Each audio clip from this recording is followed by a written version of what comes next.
I watched her laugh, that same head-tilted, flirtatious giggle I once found irresistible, now hidden in the shadows of a dimly lit booth. With half a glass of whiskey in my hand, I realized it was all just an act, not a single bit of it genuine.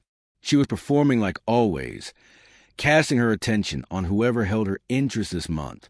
Tonight, it was a man across from her. Crisp blue suit, confident posture, swirling his wine like he owned the place, like he owned her. Maybe he did. In my hand, the envelope felt heavier than it should. Smooth paper, sharp edges, a line of ink inside that would end the farce. No more playing a loving husband. No more forcing smiles for photos. No more lying to myself. No more coming home to her whispered, "I love you," as her phone buzzed face down on the table. I caught her leaning in, fingers touching across the table, her lips curling into that practiced smile, bold, right in public, no shame. They were sitting in our spot, booth 17 at Caravo's, the same place where I had once dropped to one knee and asked her to marry me, the same place where we celebrated our 5th anniversary, where I believed in forever. Now she sat there with him laughing, twirling her glass like the lead in a bad soap opera. I didn't flinch when the waitress passed by. "Excuse me," I said, slipping the envelope into her hand. "Could you deliver this to the little woman in the red dress booth 17? She took it without a second glance, just like Rachel had taken my heart all those years ago, casually without a hint of hesitation. I leaned back, letting the scene play out. Rachel's smile froze a moment. The letter landed on her table. Her fingers hesitated, her eyes darting around the room, searching, sensing me. She opened it, her polished nails catching the paper edge. The first 3 words, "petition for divorce," must have hit like a hammer. I saw her stiffen, her face drain of color, the perfect performance shattering in slow motion. Her date leaned in, concerned, whispering something I couldn't hear. But I knew that look. She was panicking, eyes wide, breath shallow. She felt me there, my presence cutting through the air like a cold blade. I stood, took a final swig of my whiskey, and our eyes met. She recognized me then, the man she betrayed. I smiled, not the warm, loving grin I'd given her on our wedding day, but something colder, final, like a man closing a chapter for good. I could see the exact moment she remembered the night 2 months ago when she said she was working late.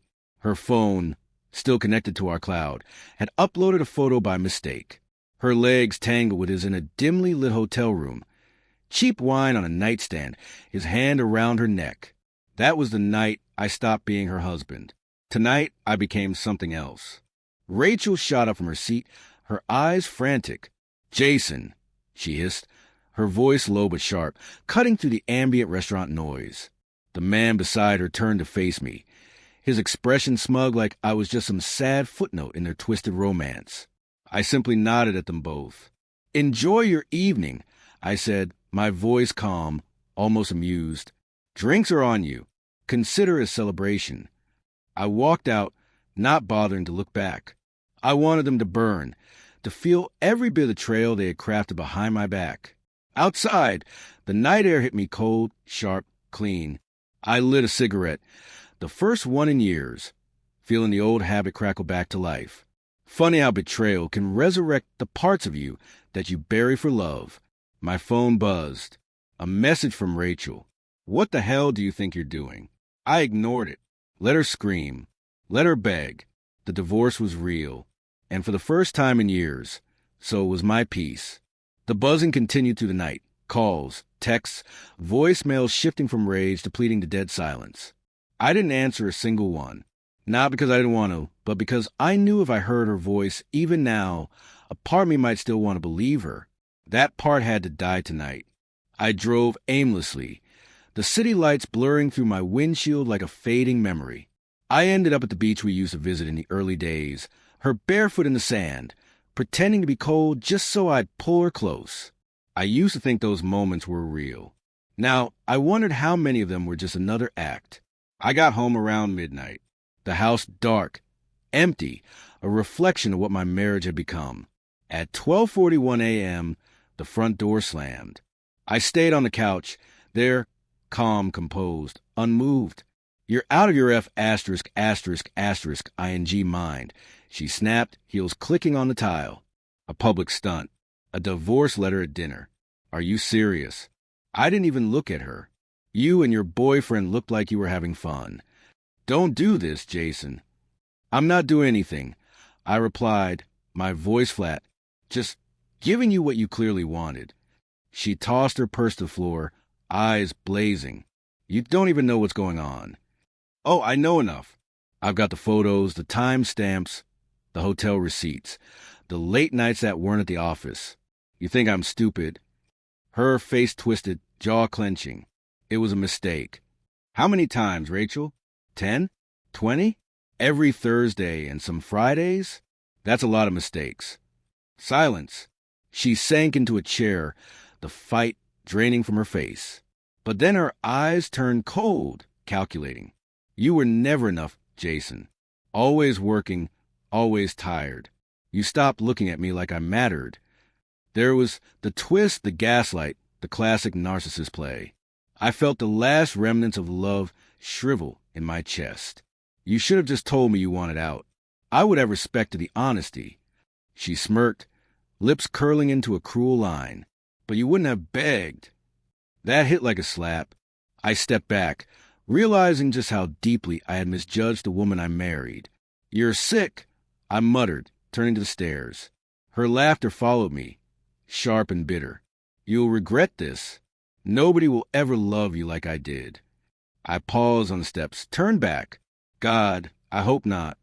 I heard her crying later. Maybe it was real. Maybe it wasn't. I didn't care. I had finally stopped caring, and that was the most powerful thing I'd felt in years. The next morning, her side of the closet was empty, her presence erased as if she had never existed.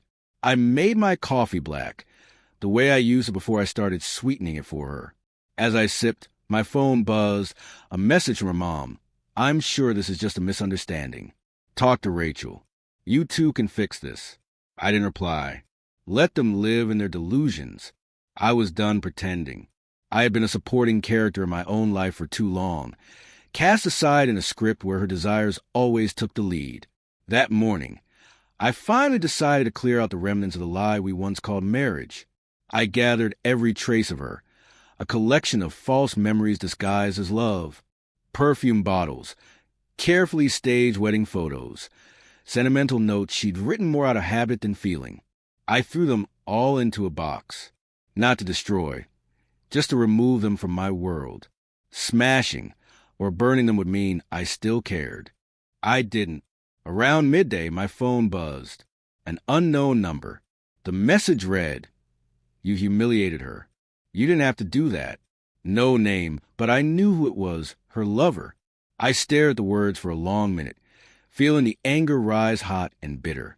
I wanted to fire back with a brutal reply to remind him that I had the receipts, the photos, the messages, everything needed to tear apart their carefully crafted lie. Instead, I typed just one line. Tell her next time to pick someone smarter. Then I put my phone down, exhaling the last of that anger. That night, I met my brother Matt for a drink. We hadn't seen each other in a while. My life too wrapped around her chaotic orbit to make time for anything else. I told him everything over a couple of Wisey's in a dimly lit corner of the bar. He listened without interrupting, nodding occasionally. Finally, he said, I never liked her, but you looked happy, and I figured it wasn't my place to say anything. I smirked, a bitter twist in my mouth. Better now than 10 years, and with a couple of kids, right? He clinked his glass against mine, a silent agreement. The days after that felt lighter. I wasn't numb, just clearer. The grief wasn't for her, but for the version of myself I had lost in that marriage. The man who bent, compromised, apologized for things he hadn't done just to keep her content. That guy was gone, and I was starting to get to know the person who replaced him. When the court date finally arrived, I stood outside the courthouse in a charcoal suit I hadn't worn since a long-forgotten promotion, back when she still pretended to be proud of me. She showed up 20 minutes late, wrapped in a white blazer like she was playing the innocent victim. Her lawyer stood beside her, expression unreadable. She glanced at me with a look that could have cut glass, pure venom behind her eyes. I felt nothing. When the judge asked if we wanted mediation, I looked him straight in the eye and said, "No." I made peace with my decision. I caught her rolling her eyes, whispering something to her lawyer. I didn't bother to listen. We signed. We swore. We left. Outside, she finally spoke, her voice sharp with disbelief. "So that's it. You're just throwing away everything we built." I paused, met her gaze, and said, "We didn't build anything. I built. You broke." Her jaw tightened, but she said nothing. I turned and walked away, her silence following me like the ghost of the life I once thought we were building. The days blurred together after that, but I wasn't drowning in regret. Old friends reached out, people I'd lost touch with. Even my mom called. She had never liked Rachel, but stayed quiet out of respect for my choices. She told me, "It takes a wildfire to clear the dead wood. Maybe now you'll grow something better." I held on to that thought. I started running again, hit the gym, rediscover my appetite for life. I slept better, laughed more. I even pulled out an old journal from college. Pages once filled with dreams and plans, now ready for a new chapter. I wrote down my thoughts, raw and unfiltered. Every ugly truth I had ignored for years. One line stood out. She didn't destroy me. She revealed me. Weeks later, a package arrived at my door. No sender, just my name scrolled in her familiar handwriting. I almost tossed it without opening, but curiosity got the better of me. Inside was a silver bracelet I had given her on our 3rd anniversary, something she had once claimed was her favorite. No note, no explanation, just a cold, silent end of a chapter. I laughed genuinely this time without the bitterness. I took the bracelet to a pawn shop, sold it without a second thought, and used the cash to buy a new pair of running shoes. I booked a solo weekend in the mountains, my first real trip alone in years. I spent the time in a small cabin surrounded by whispering trees and crisp mountain air. I ran, hiked, wrote, and for the first time in years, I felt free. A few days after I returned, I ran into her grocery store of all places. She was with him, the guy she had left me for. She saw me first, her face freezing for a moment, eyes wide. He didn't recognize me until she whispered my name under her breath. I nodded at both of them, then walked past without another word. I didn't need anything from her anymore. Not an apology, not closure, not even a second glance. I had finally walked away from the role she had cast me in, and for the first time, I wasn't playing a part. I was just living. She followed me out of the store, her footsteps quick, catching up just as I reached the parking lot. Alone. He was with her this time. "Can we talk?" she asked, her voice smaller than I remembered. I paused, turned to face her. She looked tired, a little hollow around the eyes, like someone carrying a weight they chose themselves. "Why?" I said, keeping my face neutral. I didn't think you'd move on so fast." That line, the one they always seem to use, like it's a magic key to rewrite history. I took a slow breath. "You left me long before I walked away." I replied, "I'm just catching up." Her lips tightened, her eyes flicking away as if searching for a better response. "He doesn't make me feel the way you did." She tried again, a crack in her voice this time. I shrugged, unbothered. "Then I guess you made a mistake." She opened her mouth, eyes shining with some desperate need to regain control, but I cut her off. "No," I said, my tone even unyielding. "You don't get to rewrite this. You lied. You cheated. You gaslit. I gave you every chance. And you burned every single one of them." I straightened my shoulders, feeling the weight lift just a little. "Go live with your choice." She didn't cry. She didn't argue. Just stood there biting her lip, pretending like I might change my mind. But I didn't. I walked away head high, my dinner for one in my hand. That night, it tasted like freedom. Later, my phone buzzed. A message from a number I hadn't seen in years. "Heard about everything. Can't believe she did that to you. Want to catch up sometime?" It was Ava, my college ex, the one who got away. Or maybe the one I let go for all the wrong reasons. We hadn't spoken in nearly a decade. She was married last I heard. Or maybe divorced now.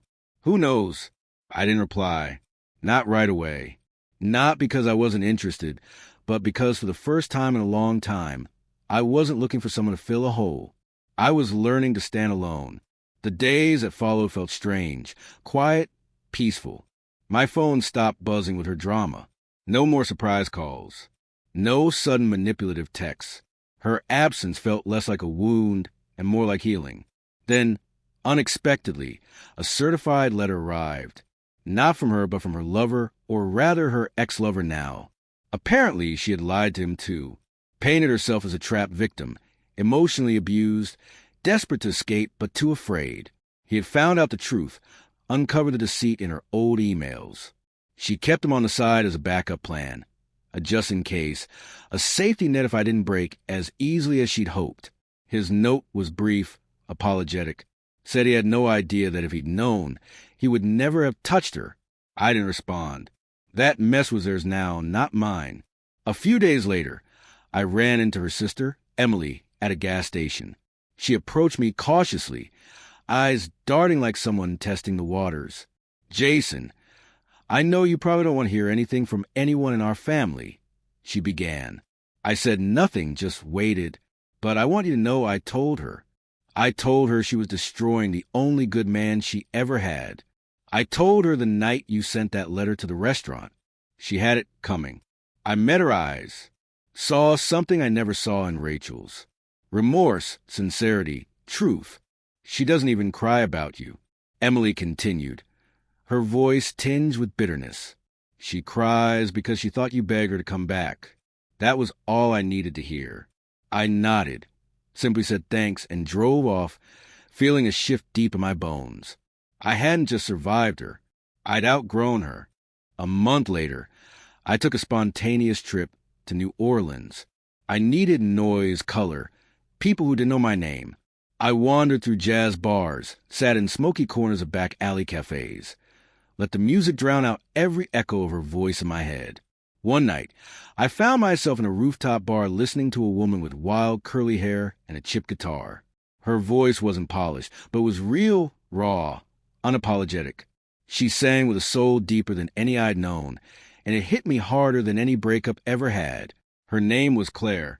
We talked for hours about everything but love. No past wounds. No future promises. Just two strangers letting the night be whatever it wanted to be. When I walked at her car, she turned and said, "You look like someone who just got out of a cage." I smirked, feeling the truth of it. "Funny, that's exactly how I feel." "I hope you never step back inside one," she said, sliding into her seat and driving off. I never saw her again, but that night I felt something I hadn't in years alive. Back home, I boxed up the last of Rachel's leftovers. The dusty box and garage, the winter coat she never took, the perfume bottle hiding in the bathroom drawer, all gone. I changed my number, gave it only to those who mattered. One morning, I passed by our old favorite bakery, saw our car parked outside. I didn't stop, didn't even slow down, just rolled down my window and let the wind carry away every piece of the man who once begged for her attention. Months passed. The silence that once felt oppressive now felt comforting. My house no longer felt empty. It felt mine. One night, I found myself going through old files on my laptop, stumbled upon a folder labeled us. Photos, videos, memories I had once clung to like life rafts. Without hesitation, I deleted them all, gone in seconds, like the love we pretended to have. Later, sitting on my back porch with a glass of scotch, I pulled out a notebook and started writing. Not therapy, just truth. I wrote that I had loved her, that I had given her everything, that some days I had wanted us to work more than I wanted to breathe. But I also wrote that she destroyed that love with every lie, every eye roll, every half-hearted kiss she gave me after giving her whole self to someone else. And then I wrote the lessons I had learned. Never beg to be chosen. Never accept breadcrumbs from someone who feasts behind your back. And never let someone mistake your loyalty for weakness. I folded that page, placed it in a drawer where I keep things that remind me of who I am, not who I was with her, but who I became without her. This story started with a dinner. It ended with a letter, and in between was a man who lost everything, only to find himself again. She can keep her lies, her lover, her empty victories. I have something better.